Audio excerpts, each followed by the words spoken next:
Ça, c'est une poignée de change.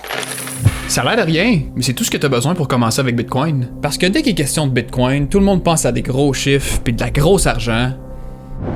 Et si tout le monde avait tort? Alors j'ai passé la dernière année à acheter pour 63 sous par jour de Bitcoin pour savoir si juste une poignée de change allait me rapporter plus que d'acheter pour 500$ en plein milieu du bull market sans avoir fait aucune recherche. Pratiquement ce que tous les débutants vont faire la première fois. Et en plus, je vais même vous révéler un truc simple pour augmenter votre stack de Bitcoin sans même faire mal à votre compte de banque, que vous pouvez appliquer dès maintenant. Mais avant que je vous révèle tout ça, par contre, on va adresser l'éléphant dans la pièce. Pourquoi 63 sous? Et comment c'est même possible de faire ça? Ben voici comment j'ai fait. J'ai pris une habitude à chaque fois que je devais dépenser pour quelque chose dans ma vie. J'arrondissais toutes mes dépenses à la hausse et investissais le change restant dans Bitcoin. J'investissais toutes mes remises de carte de crédit et j'utilisais différents points bonus pour économiser et investir la différence. J'ai vraiment aimé cette méthode-là parce que c'est super simple et c'est ultra accessible pour tout le monde.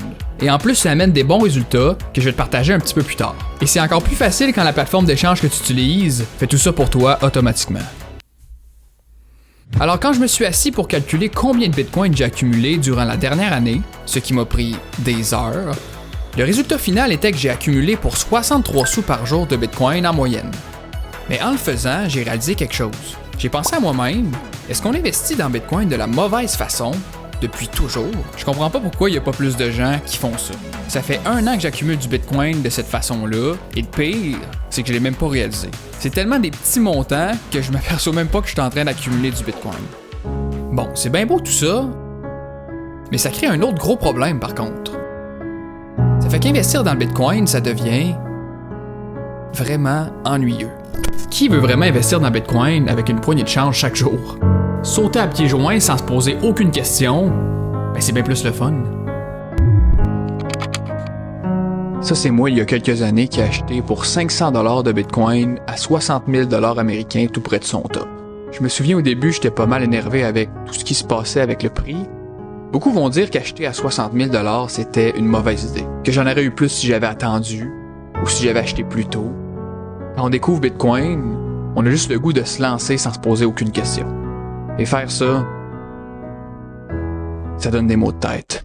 Alors, quelle est la meilleure façon d'investir dans Bitcoin? On va finalement savoir si Bitcoin est le nouvel investissement explosif pour lequel on le connaît, ou c'est de l'investissement ennuyeux, autant plate que mettre des sous dans une tirelire. Si vous aviez acheté pour 500$ en Bitcoin à 60 000$ américains, vous auriez aujourd'hui 612 738 Satoshis.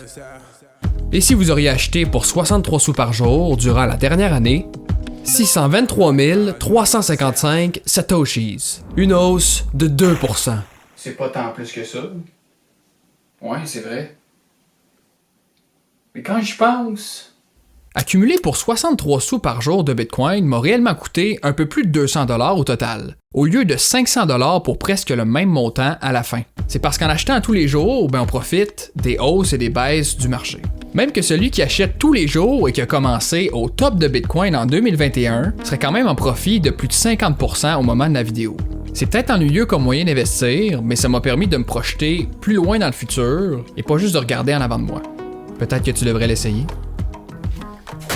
Mais ce que tu viens d'apprendre dans cette vidéo-là ne sert toujours à rien par contre. Si tu fais encore les 5 plus grandes erreurs de débutant. Alors regarde la vidéo suivante pour les apprendre maintenant, mets tout de suite ça derrière toi, et comme ça, tu te mets pas à risque de perdre de l'argent dans ton parcours Bitcoin.